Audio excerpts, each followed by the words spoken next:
대통령 별의 순간 대운 찾는 법 14번째 챕터.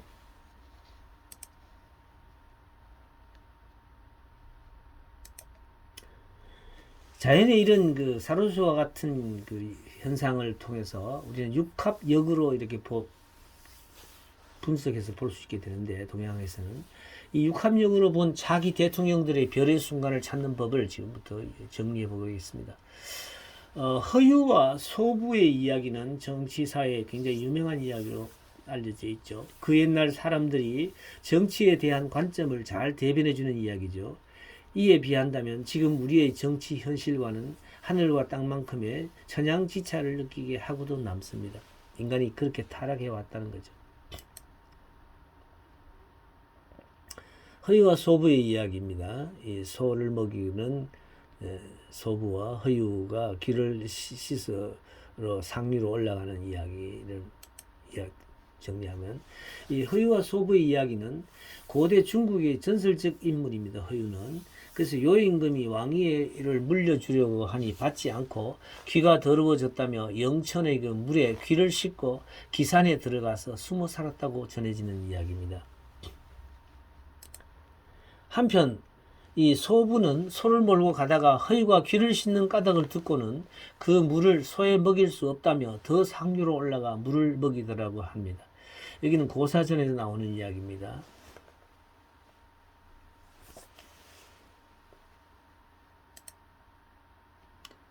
이게 그 중국의 기산입니다. 지금 기산의 모습. 이 참된 지도자 자격을 갖춘 대통령은, 그래서 우리는 오늘날 대통령이 온통 삶의 모든 관심을 집중하는 이 땅의 사람들이 얼마나 미련하고 어리석은 인간들이 들끓고 있는지를 알아야 할 것입니다. 정말로 국민을 위해 자신이 대통령이 되어서 봉사하고 싶다면 먼저 스스로를 갈고 닦아 그러한 경지에 도달해야 있어야만 할 것이 첫 번째 조건입니다. 그 다음 순수한 헌신의 마음으로 돈과 권력을 내려놓는 마음으로 나라의 정치, 경제, 문화 등등의 전반적인 분야에 대해 편가르기가 없이 널리 인재를 등용하여 정치를 펼쳐나가야 할 것입니다. 그러나 오늘의 실상은 그렇지 못하죠. 고로 앞으로 정치를 올바르게 이렇게 펼쳐내려면 이들의 봉급을 현 대한민국 모든 봉급자들의 반 이하의 수준으로 낮춰야 되며, 그들이 진정 봉사하겠다는 정신으로 뛰어들 수 있게 모든 권력과 이런 것들을 분산해야 됩니다. 좋은 대우만 다 받으려 하기 때문에 그리로 몰려드는 겁니다. 그런 제도를 없애야 됩니다. 그러나 지금의 정치는 주인 없는 나라의 세금이라는 거대한 돈을 주무르려는 야심에 가득 차서 편가르기적 당파 싸움에 연연하며 상대를 제거하려는 일에만 혈안이 되어 있는 것처럼 보이는 것 같습니다. 여기서 차기 대통령 후보들의 행보를 통해 우리가 찾고자 하는 것은 과연 얼마나 인간에게 이 19년역의 시기적 영향력이 사로서 여기에 제대로 작용하고 있는가를 찾아보고자 하는데 그 목적이 있음을 밝혀두는 바입니다. 사실 오늘날 명리를 통한 사주풀이적 접근에서는 그 사주가 갖는 영향력을 김만태 교수 같은 분은 이렇게 보고 있습니다.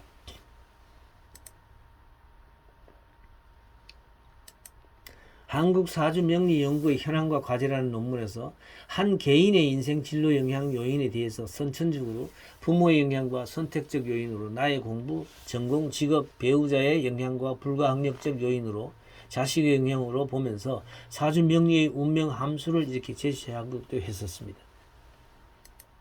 이처럼 음양 오행설이라는 바탕 위에서 전개되고 있는 사주 명리학의 대학교에서의 연구 경향도 이렇게 복합적인 내용들을 제시하고 있는 실정입니다.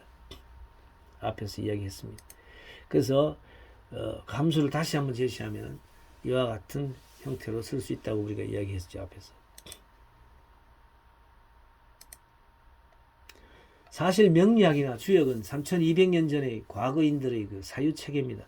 이들의 기나긴 역사의 흐름 속에서 펼쳐져 온 명리학과 주역의 흐름은 자연의 관찰과 그에 바탕한 인식체계라기보다는 인간의 가적인 산물에 지나지 않습니다. 마음에서 만들어진 하나의 가상적인 산물이라는 거죠. 마치 용이라는 동물을 생각에 의해서 만들어진 하나의 상상의 동물인 것처럼. 예를 들면 60갑자에서 갑자년의 경우에 우주자연법상에서 그 어떠한 변화의 기준점이 없습니다. 단지 인간의 가하적 관념의 세계를 통해 10청간 12지지를 통해 연월 일시의 표현 수단의 하나로 오랜 시간 동안 역사 속에서 사용되어 왔다는 점 외에는 특별한 점이 발견되지 않습니다.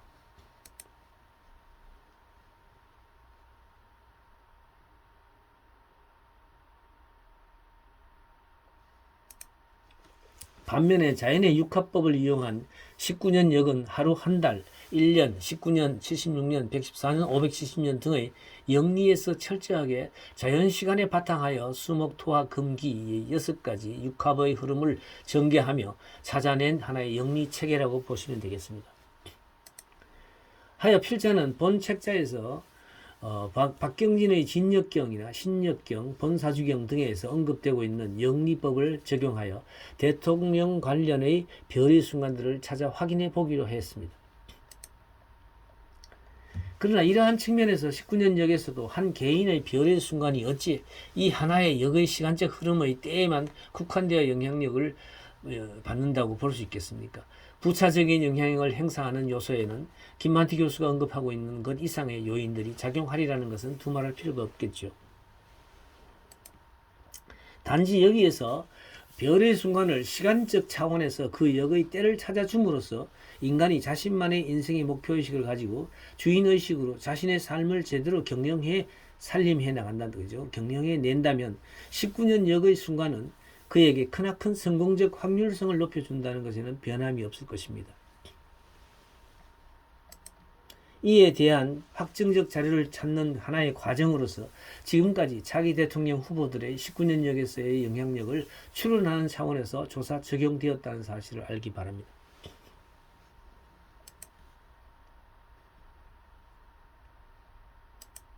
한 해의 농사를 짓는 농부만 해도 올 한 해 농사를 위해 어떤 씨앗을 파종할 것이며 언제 파종하며 하우스 재배를 할 것인가, 노지 재배를 할 것인가, 거름은 어떤 비료를 함께 사용할 것인지, 그 외에 물과 공기와 날씨, 햇볕 등등의 수많은 요소들을 제대로 제공해 줌으로써 가을에 그가 원하는 소기의 성과를 농작물을 얻어내고 있지 않습니까? 어찌 인간의 일을 하나의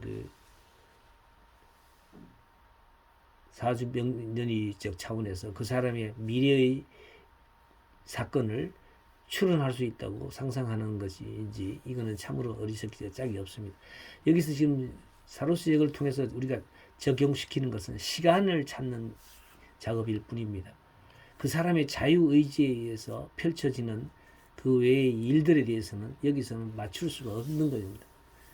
그래서 이거는 공적인 공업과 개인의 업보에 의해서 전개되는 그 자유에 대한 실천적 일로 생겨나는 어떤 사건을 맞추는 것은 지금 그 사주명리가 잘못 타락해버린 하나의 원인이기도 하죠. 본래 역은 이 때를 찾는 하나의 과학입니다. 그것이 자연에 바탕하지 않을 때 그것은 흑우가 됩니다. 그래서 사로스역은 자연에 바탕해서 전개되기 때문에 이것을 갖고 우리는 그 사람들에게 적용했을 때 얼마나 그 영향을 받는가를 우리는 추론할 수 있다는 거죠. 퍼센테이지화 할 수 있다는 겁니다. 마찬가지로 19년역을 통해서도 그러한 준비와 노력을 함께 함으로써 성공적 확률성을 극대화한다는 사실을 증명해 보고자 하는 차원에서 다음 차기 대통령 후보들에게 19년역을 제공하여 분석한 것이라는 점을 참고해 주시기 바랍니다. 아래 거론되는 모든 후보들에 대한 자료들의 출처는 인터넷을 참고했습니다. 주로 네이버 지식백과 같은 것을 통해서 정리해 보았습니다.